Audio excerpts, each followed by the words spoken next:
Hey guys, Test Fitness here at testfitness.yolasite.com. I'm here to discuss communication. So, how does communication have to do with fitness? Let me tell you, it has to do with everything. Think about relationships again. In my last video, I talked a little bit about boundaries, being able to draw that line, right? So, if you are communicating with somebody and it's not effective, think about what that has to do, how that affects your emotions, and how you plan your day accordingly. So, emotions affect how we feel, and how we feel affects what we do, our behaviors, our actions, our habits.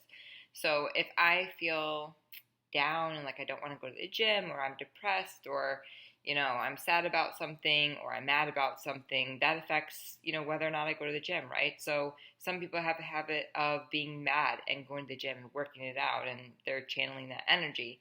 Some people have a habit of being sad and sitting in front of the TV and eating ice cream or potato chips, or binging as a way to manage their emotions, or whatever it is. So anyways, emotions distract us. They distract us from our goals, and they don't allow us to organize our time, and um, don't allow us to have control over our lives, over our behaviors. And emotions are good. Yes, we do want to channel our emotions at time, but do we want drama? So there's a difference between feeling emotions because things happen in life versus, unnecessary drama. Just drama that just you don't need it in your life. It's just extra. And that typically happens when communication has barriers and it's not effective. And I just want to share some of this information with you that I've learned through my counseling experiences. I interact with lots of people during the day, so I practice a lot of these techniques all throughout the day, every day. So knowing them through and through, what works and what doesn't work. Applying that to my personal life has also been a challenge, a good challenge, and it's helped me step up to be a better person. Because in life, it's all about who you become. It's not where we're going or what we were, but it's who we're becoming. It's how we're creating, and at least that's my philosophy. So let me just share a couple of things in communication. One is I feel statements. So making sure when you are discussing something, whether you feel upset or sad or whatever it is that you feel, always using I feel statements. Because if you're using I feel, then you're communicating not only to the other person that you are feeling a certain way, but also to yourself. Because a lot of times in situations, we get in conversations where we lie so much to ourselves about what's going on with us, or maybe we're not lying, but we're believing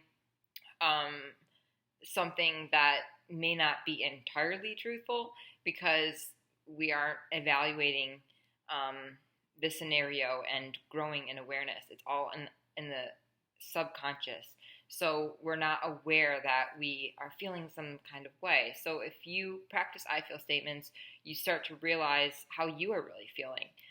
One thing I suggest is printing out a sheet of feelings. Just, look over feelings and, use different things. Like I feel ecstatic, I feel depressed, I feel excited, I feel surprised, I feel energetic, I feel disappointed. All these different kinds of emotions on a spectrum are important to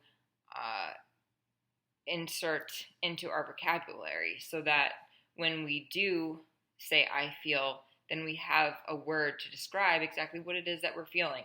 Because you might feel angry, but people use that word for the spectrum of the levels of anger that they feel, when maybe they just feel irritated or annoyed. But we know that if we feel irritated or annoyed, that leads to maybe an aggressive angry later on. Or, you know what I mean? So all these little self-awareness tips can help with, how we communicate not only with others, but with ourselves. So increasing your vocabulary in the area of feelings is a good start, so that you can have that I feel as a go-to way to communicate with somebody else. So another tip is reading between the lines. So how I explain this is, verbal versus nonverbal language, tonality. When you are listening to somebody, most likely you're not focused on exactly what they're saying. And they might be saying something like,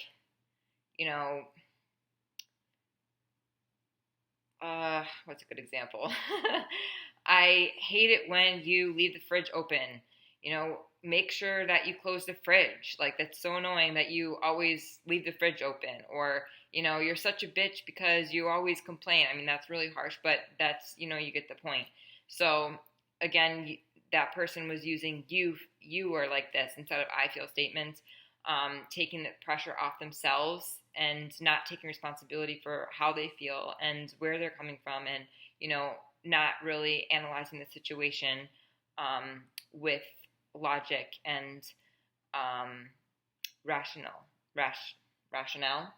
or rationally. They are using their feelings and getting all caught up in that drama. So, reading between the lines, verbal language, they say that verbal language only makes up 45%, if that, of the language that we communicate with each other. So 55% of that is nonverbal. So if I'm aggressive, then you can see that that is a very powerful stance and very uncomfortable for the other person. And uncomfortable if that person's not used to feeling like that, but maybe that's that comfort for that person because they like to feel in control, and building themselves up makes them feel powerful, because deep inside they don't feel powerful. So that's one body language. Or maybe if someone's like, slouched over and sad, and not necessarily sad, but just like that's their main posture, because visibly you can see that that's an insecurity, and they haven't learned to stand in a way that it helps them feel more confident, or learned how to be confident. So in verbal versus nonverbal, 55% being nonverbal, so the body language is what we hear, and I mean hear, like this is what we are not just seeing, but we are hearing the body language before we actually hear the words that people are saying. Words account for 5 to 7% of what somebody's saying, according to Google. You can research this yourself. And tonality makes up the rest. So, like, words themselves are important, obviously. You want to increase the vocabulary, but it's the meaning behind the words. And, if someone is saying, why do you always leave the fridge open? You're so, maybe to you hear that person thinks, oh, you're so careless, and you're thinking to yourself, like, why can't I please this person? Or whatever it is, there's always meaning behind what the interaction is. So let's say that person who is complaining about you leaving the fridge open is also like, I say play out the tape. So, what is it about leaving the fridge open that is so upsetting to this person? What does it mean? It means to that person, because they're so upset, emotionally invested, that they probably feel, and it all stems back to our previous experiences, guys, because our experiences truly do make up, the paradigm, the mental processes. What we are constantly aware of is based on past experiences and the stories and the meanings that are behind all of those, and reinforced by behaviors over time, but still are in the past because we're in the now, right now. So that's another video another time, but that is where all this is coming from. So this person is like, oh, well, I just feel that if they're using I feel statements, that, when you're leaving the fridge open, I feel that, you don't care because, I grew up in, a household that I was told to always leave the fridge or close the fridge. And, I've asked you this before and you don't do that. And so now I just feel like you're careless and you just, don't care about me then, so they're personalizing it, and personalizing it could cause some turmoil. So then now they realize, okay, I'm personalizing this. Maybe I don't have to yell at this person for leaving open the fridge. Maybe I can just say, it's not about me. Like, this person isn't used to this. I grew up in a household where I was told to close the fridge, and I became aware that I needed to close the fridge every time. This person isn't. So I can now gently come to this person and say, listen, babe, like, I understand that, you weren't brought up this way, and leaving the fridge open is no big deal for you. But since I was taught to do that, it's kind of gotten me feeling like that you don't care about me, but I know that's not the case. I know you do care about me. And, I don't want to magnify the issue, but do you mind just closing the fridge? Because I also believe that it, costs more in electricity, and it's a good habit for us to both have. Now, how do you think the other person's going to respond to that versus, why do you always leave the fridge open? Like, what are you, some kind of idiot or whatever? Two different ways of approaching the same situation, but one is going to get one result, a reaction probably from the other person if they haven't learned to manage their own emotions, or a response from another way of saying it that could potentially lead to better communication. And if not that same scenario, but those same people apply these techniques and these understandings and awareness to each and every conversation, imagine the communication level of these people, how effective versus non-effective and dramatizing one relationship would be, versus the effective closeness and understanding of an individual that the other way of communication would allow. So that is the second tip. And let's see, so we have our I feel statements and reading between the lines are good starts to communication. How does this have to do with fitness? A lot. So, like I said in the previous video, being able to create those boundaries and being able to manage your emotions allows you to create boundaries and allows you to communicate with other people in an understanding way. So when you have an understanding with somebody, it's easier for you to say, oh, babe, I need to go to Zumba class right now.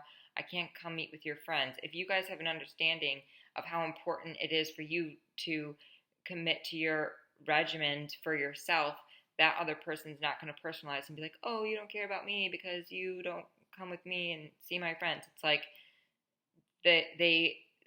one could be very dramatizing, and then the other can be, very understanding. So it's kind of what you want and what your standards are.